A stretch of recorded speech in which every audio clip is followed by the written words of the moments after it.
तपाईँ सुनिरहनु भएको छ नियमित स्तम्भ सरोकार प्रतीक दैनिकबाट।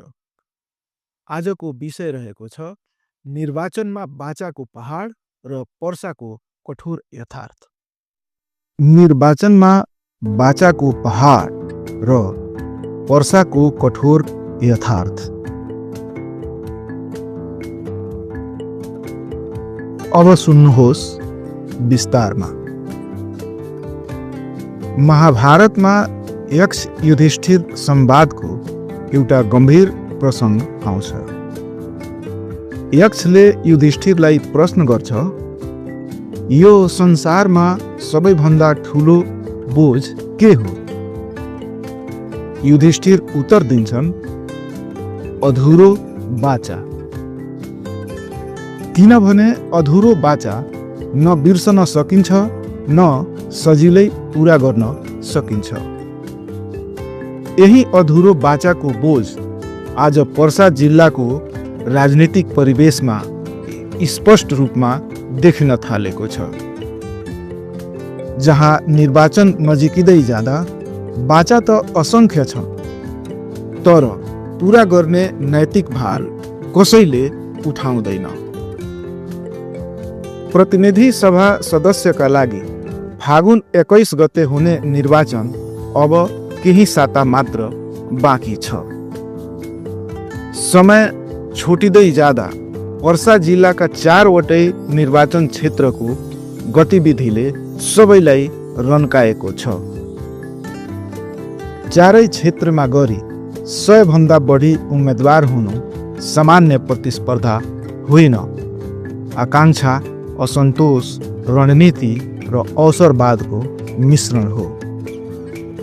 स्वतन्त्र र दलगत उम्मेदवारीको अनुपातले यो निर्वाचन राजनीतिक दलहरू बीचको मात्र लडाई होइन, अन्तर्दलीय मनोमालिन्य, टिकट वितरणमा असन्तुष्टिको पनि उपज हो।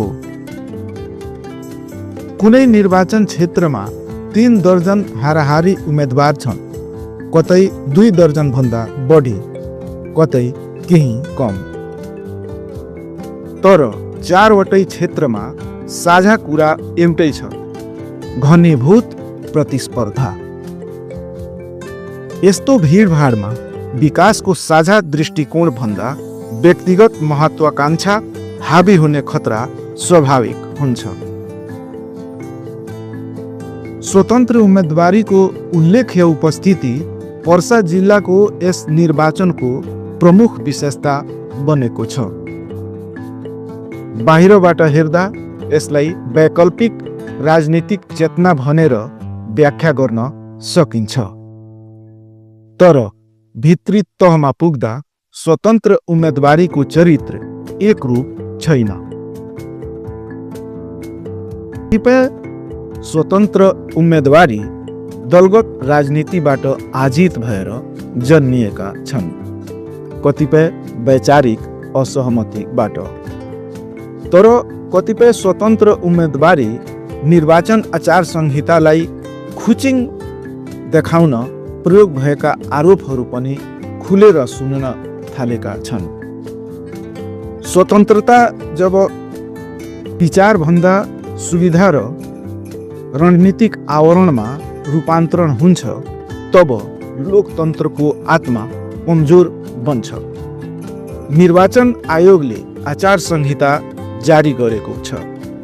सवादी साधनको सीमित प्रयोग, बाजागाजा निषेध, भीड नियन्त्रण, शक्ति प्रदर्शनमा प्रतिबन्ध लगाएको छ। तर व्यवहारमा यी नियमहरू कति फलीभूत भएका छन्, पर्साको निर्वाचन परिवेशमा उठ्न थालेको छ। नियमलाई बाधा ठान्ने प्रवृत्ति लोकतन्त्रका लागि खतरनाक हुन्छ। नियम भनेको चुनाव जित्ने बाटो रोक्ने वस्तु होइन, बरु सबैलाई बराबरी मैदान उपलब्ध गराउने आधार हो। निर्वाचन नजिकिँदै जाँदा विकासको भाष्य झन तीव्र हुँदै गएको छ। सडक विस्तार, खानेपानी, सिंचाई, शिक्षा, स्वास्थ्य, रोजगार, उद्योग यी शब्दहरू प्रत्येक चुनावी सभामा दोहोरिन्छन्। बाचा यति धेरै छन् कि तिनलाई एकत्रित गर्ने हो भने बाचाको पहाड हिमाल भन्दा अग्लो देखिन सक्छ। तर हिमालमा हिउँ टिक्न शून्य तापक्रम चाहिन्छ। बाचा टिकाउन उच्च नैतिक तापक्रम। पर्साको राजनीतिक इतिहासले देखाउँछ यहाँ बाचा दिने तापक्रम सधैँ उच्च र निर्वाह गर्ने तापक्रम प्राय शून्य रह्यो। पर्सा जिल्लाको विकास यात्रामा विगतका निर्वाचनहरूको छाया गहिरो रूपमा परेको छ। हरेक निर्वाचन अघि विकासका ठुलठुला सपना देखाइन्छ। सडकको शिलान्यास हुन्छ, भवनका आधारशिला राखिन्छ, योजनाका फाइलहरू तयार हुन्छन्। तर निर्वाचनपछि ती योजनाको ठुलो हिस्सा अधुरै रहन्छ, फेरि कहिले पुरा नहुने गरी। 4 वटै निर्वाचन क्षेत्रमा देखिएको घनीभूत प्रतिस्पर्धाले चेक एन्ड ब्यालेन्सको स्थिति मजबुत हुने देखाउँछ। तर जित्नेहरू सत्ता र शक्तिको केन्द्रमा पुग्ने बित्तिकै जनताबाट टाढा हुँदै सुविधामा रमाउने, पहुँच र प्रभावको खेलमा अल्झिने गर्छन्। ठेक्का, नियुक्ति, सिफारिस, पहुँच यी शब्दहरू जितसँगै जोडिन थाल्छन्। सेवाभन्दा सुविधा प्राथमिक बन्दा भ्रष्टाचार राजनीतिक संस्कारकै अङ्ग जस्तो देखिन थाल्छ। चुनाव अघि जनताको घर दैलो धाउने, समस्या सुन्ने, आश्वासन दिने उम्मेदवारहरू हारेपछि विलुप्त हुन्छन्। पराजयसँगै उनीहरू सार्वजनिक बहसबाट टाढा हुन्छन्, सामाजिक गतिविधिबाट निष्क्रिय बन्छन्। मानौ जनतासँग चुनावसम्म मात्र सम्बन्ध थियो। हार्नेहरू दुला पस्ने र जित्नेहरू अवसरको दौडमा लाग्ने संस्कारले राजनीतिमा अवसरवादको परिधि विस्तृत बनाइदिएको छ। स्वतन्त्र उम्मेदवारीले मतदातालाई विकल्प त दिएको छ, तर निर्णय कठिन पनि बनाएको छ। एउटै क्षेत्रमा 2-3 दर्जन उम्मेदवार हुँदा मत विभाजन हुने सम्भावना उच्च हुन्छ। यसले कहिलेकाहीँ जनमतभन्दा सङ्गठन र स्रोत बलियो भएको पक्षलाई फाइदा पुर्याउने खतरा हुन्छ। विकास र सुशासनभन्दा गणितीय रणनीति हावी हुने अवस्था लोकतन्त्रका लागि चिन्ताजनक हो। धार्मिक ग्रन्थहरूले कर्म र जिम्मेवारीको सम्बन्धलाई गहिरो रूपमा व्याख्या गरेका छन्। गीता कर्मयोगको शिक्षा दिन्छ। कर्म गर, फलको आश नगर। तर आजको राजनीतिमा फल पहिल्यै खोजिन्छ, कर्म चाहिँ अनिश्चित हुन्छ। निर्वाचन लोकतन्त्रको महापर्व हो भन्ने भनाइ प्रचलित छ, तर पर्वसँगै आत्मसमीक्षा पनि अनिवार्य हुन्छ। पर्साका मतदाताका लागि यो निर्वाचन केवल कुन चिन्हमा मत हाल्ने प्रश्न होइन, कस्तो राजनीतिक संस्कार स्वीकार गर्ने भन्ने निर्णय पनि हो। 100 भन्दा बढी उम्मेदवार बीच मतदाता अब केवल दर्शक होइन, मूल्याङ्कनकर्ता बन्नुपर्ने अवस्थामा पुग्नुपर्छ। बाचा सुन्ने मात्र होइन, विगतको व्यवहार सम्झने, जितेपछि के हुन्छ भन्ने प्रश्न उठाउने चेतना अपरिहार्य भइसकेको छ। 4 क्षेत्र, 100 भन्दा बढी आकाङ्क्षी, अनगिन्ती बाचा र सीमित समय, यी सबै बीच एउटा प्रश्न सबैभन्दा गम्भीर बनेको छ। के यो निर्वाचन पछि पनि जित्नेहरू भ्रष्टाचारको दलदलमा फस्ने छन् र हार्नेहरू दुलोभित्र पस्ने छन् कि यो पटक बाचा र कर्मबीचको दूरी केही घट्नेछ। यक्षले सोधेको धर्मको प्रश्न आज पर्साका मतदाताले उम्मेदवारहरूलाई सोध्नुपर्ने समय आएको छ। यही प्रश्नको उत्तरले पर्साको राजनीतिक संस्कार परिवर्तन हुन्छ। पर्साको भविष्य बाचाको सङ्ख्याले होइन, बाचाप्रति निर्वाह गरिएको उत्तरदायित्वले तय हुनेछ। यदि यो निर्वाचन पछि पनि अधुरा बाचाको बोझ बढ्दै गयो भने राजनीति जनताका लागि होइन, आफ्नै लागि हो भन्ने बुझिन्छ। बाचाहरू इमान्दारीपूर्वक कर्ममा बदलिन सके पर्साको राजनीति नयाँ बाटोमा अघि बढ्न सक्छ। महाभारतको यक्षले सोधेको प्रश्न आज पनि उत्तिकै सान्दर्भिक छ। बाचा बोकेर हिँड्ने कि बाचा पुरा गरेर इतिहास बनाउने? यस बिन्दुमा पर्साको राजनीति अब भावुक भाषण वा आकर्षक नाराले बचाउन सक्ने अवस्था छैन। यहाँ प्रश्न सरल तर कठोर छ। निर्वाचन जितेपछि जनप्रतिनिधि जनताको सेवक बन्छ कि जनताको नाममा चल्ने स्वार्थी व्यवस्थापक?